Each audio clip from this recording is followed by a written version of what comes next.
Pero sa mga vloggers, kahit na kaunti lang ang gumawa ng ganito, mas stereotype ang mga vloggers. Vlogger kasi yan eh. Kaya nga sinasabi, vlogger ka lang. Hindi ka naman hindi ka naman talaga writer, vlogger ka lang. Mga ganyan. Dahil lalo nung pumapangit, bumababa ang tingin ng mga organizer sa mga vloggers dahil sa mga ganitong practices. At mahirap pa, hindi ka na-invite, nagsama ka pa ng buong barangay o buong barkada. At syempre, hindi naman, buti merong mga organizers na point blank sasabihin sa'yo, ay, Mr. Vlogger or Miss Vlogger, hindi ka invited. I think isa sa mga dahilan siguro is yung they want more content on their blogs, but of course, that's not a reason na kasi ang nangyayari ngayon is a lot of bloggers, they stick to attending events then blogging about it. So actually, pwede ka naman maging vlogger kahit hindi ka uma-attend ng events. So for example, sa case ng food blogging, so halimbawa, nagmerienda ka sa karinderya, nagustuhan mo yung pagkain, picturean mo muna, di ba? So ngayon naman, yun naman ang nauuso, di ba? Sabi nila, dati noon, bago ka kumain, magdadasal ka muna. Ngayon daw, bago ka kumain, pipicturean mo muna, di ba? So even yung simple na pagpunta mo sa karinderya or sa isang fast food joint, you can blog about it. So halimbawa, may nakita ka, like few days ago, napunta ako sa, let's say, sa ganitong fast food, o may nakita ko, meron silang parang panibagong milkshake.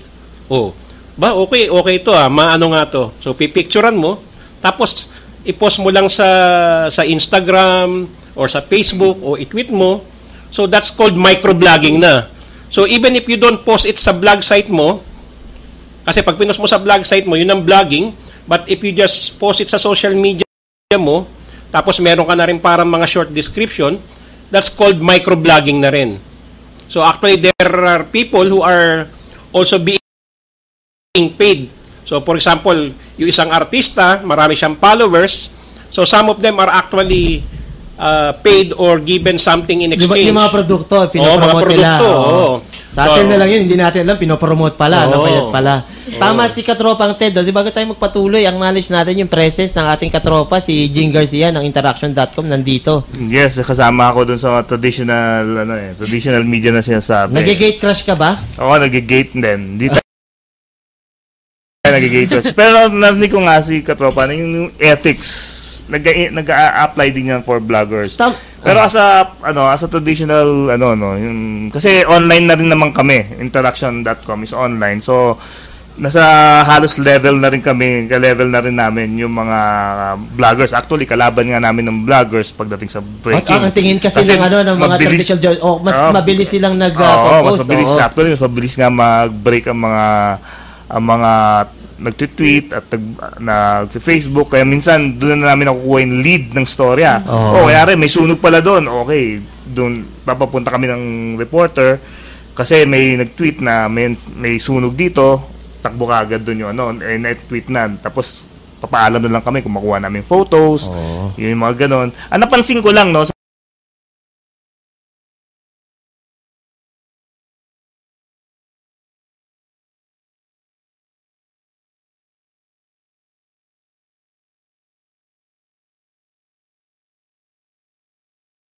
kasi nakikita ko puro high-end restaurants. Pero wala akong nakikita nga na ano ba yung masarap na fishball dito sa Pero kami sa News Bites, meron kami mga fini-feature, mga jeep na merong free wifi. Di ba? So, yung mga ganun pangmasa level.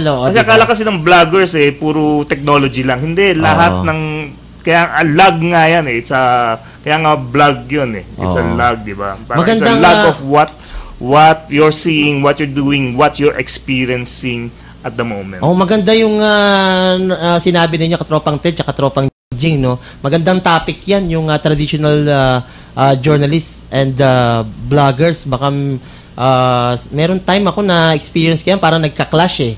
So, ang tingin ng mga vlogger sa mga mainstream journalists, yung mga mainstream journalists, kapag ka may event, bakit magkahiwalay? Tapos meron pang vlogger, meron pang journalist. Kasi napaka-thin na kasi ng line ngayon ng journalism and parang lang yan, digital camera at saka film camera ng araw. At ang mga traditional journalists, syempre nagba-vlog din. Katulad mo, Katropang Jing, di ba? Yes. Ikaw ay isang traditional pero nag-vlog ako pero journalist na wala pang edad. More on technology, and ngayon nga nagmo-motoring din ako for interaction. Pero may vlog naman ako, iba naman for arts naman. Ayan. So iba yung ibig sabihin magkaiba, hindi ko fino-focus lang sa kasi alam ko na yung technology. So iba naman yung focus ko. Ayan yung sinabi kanina ni babalik tayo kay Katropang Bern mamaya. Medyo umiinit lang yung usapan natin dito. Ang sinabi ni Katropang Ted kanina, pumunta ka sa event mainly for the content, mainly for the story, not because of giveaways and what you will get out of that event. Napaka-unethical naman na kung iniisip natin as yung mga vlogger, pumunta ako dito, merong GC. Pumunta ako dito, merong raffle. We don't go there. Siyempre, perks na yun eh. Parang inire-reward ka lang ng mga organizers for the favor that you are doing for them. Pero hindi yun ang ating magiging main reason kung bakit tayo uma-attend ng event. Huwag tayong tumingin dun sa material na bagay, kundi doon sa ating responsibility for our readers na meron tayong content. Mahirap kasi kapag tingin natin sa sarili natin eh. Pero minsan kasi, katulad, hindi na natin sasabihin, merong mga vloggers na ang tingin nila sa sarili nila, sa sobrang dami ng mga followers nila, meron silang favor na gagawin para sa mga organizers, para sa brand na ipinopromote, kung iba-vlog nila. So, kahit na hindi sila na-invite, pinipilit nila sabi, I'm doing you a favor. Para sa inyo to, hindi para sa akin. Medyo, may tama naman doon sa pag-iisip na ganoon. Pero, di ba, hindi naman ganoon palagi ang magiging tingin ng mga organizers. So, magiging unethical pa rin. Kahit na gaano ka kasikat, kahit na gaano kalawang ang iyong network, kung unethical ka naman, wala rin, bagsak din eh. Ang mahirap, yung pangalan na natin na pinoprotektahan namin katulad niya sinabi ni Katropang Melvin, palagi niya sinasabi sa akin sa News Bites, ingatan natin ang integrity ng ating mga vlogs. Ito ang ating mukha online. Kapag nasira ang pangalan natin, wala na tayong ibang ipakikita sa industry. Pag nasira yung pangalan natin, kasi ito lang yung produkto natin. Hindi naman tayo nagbebenta ng patis, hindi naman tayo nagbebenta ng bakya. Binebenta lang natin yung sarili natin. Kapag ka nasira yung tingin ng industriya sa atin, kasi maliit lang yung industriya natin eh. Hindi lang yun. Naman, gaya na sinabi ko nga, sa buong Asia, hindi lang Southeast Asia, buong Asia, tayong free eh.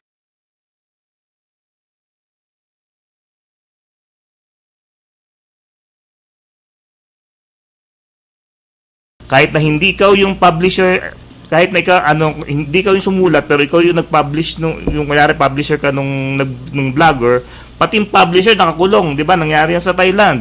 Sa Indonesia, ganun din sa Malaysia, lalo na rin sa Singapore. Napaka-strict nila when it comes to vlogging and the internet. Tayo ang swerte natin sa buong Asia, tayo pinaka-freest. Pinaka-maluwag no? Maluwag tayo, kaya kahit anong sabihin natin eh. Kasi dahil pa rin nagreklamo about the freedom of the press. Ito ang differentiating factor ng mga vloggers sa Katropang Jing. Tayo ikaw sa interaction, kami sa News Bites. Meron tayong nagre-report tayo sa isang editor. We are accountable to our editor. And our editor, accountable tayo sa editor, sa publisher. Bago tayo mag-post, tinitingnan ng editor. Ikaw, section editor ka. Yung mga writers mo, mga reporters mo, accountable sila sa iyo as the lead doon sa news team. Ang mga vloggers, we are our own editors, we are our own publisher. So kanino accountability natin? Wala. Editors, we are our own publisher. So kanino accountability natin? Wala naman tayong publishers. Pag nagkaroon tayo ng liability, tayo lang yung haharap eh. Accountable tayo sa mga readers natin. So kapag ka basura ang ilalagay mo Basura at maging din ang basura din ang pangalan mo, ang iyong vlog, Basura din ang lalabas. basura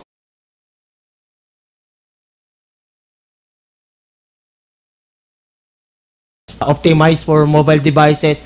Kung kaano kaganda man yan, kung wala naman nagbabasa, paano pa? So, ang accountability natin as vloggers, sa ating mga tagabasa, sa ating mga tagasunod. So, we have to be careful. Ingatan natin yung pangalan natin. Kapag pumangit ang tingin sa atin, gaano pa tayo agaling sumulat, Palangka Awardee. Madami kang awards na nakuha, inakot ka kung saan-saan. Kung wala namang magbabasa sa'yo, para ka lang yung sinasabi nga natin kung para ka lang isang napakagandang puno, napakaganda ng iyong mga bunga, napakaganda ng iyong mga dahon, green na green, pero nasa gitna ka lang ng gubat, ang nakikinig lang sa iyo yung lawis-wis ng mga kawayan at ingay ng ilog at batis. Oo, so Matalinhaga talaga. So mga vloggers, mga katropang vloggers, ingatan natin yung mga pangalan natin.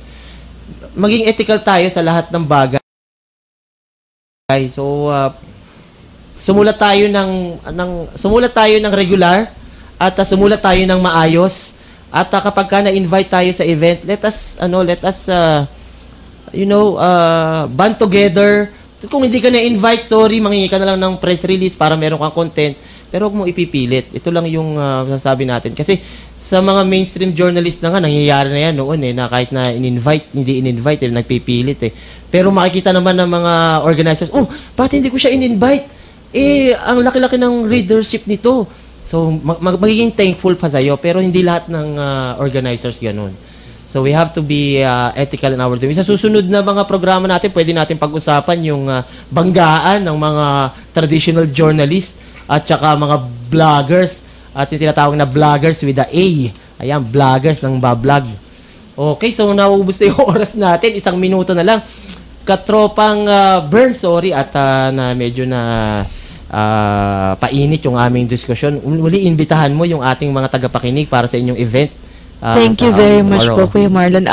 Ini-invite ko po ulit ang lahat ng nakikinig na dumalo sa ating saludo, A Concert for Hero.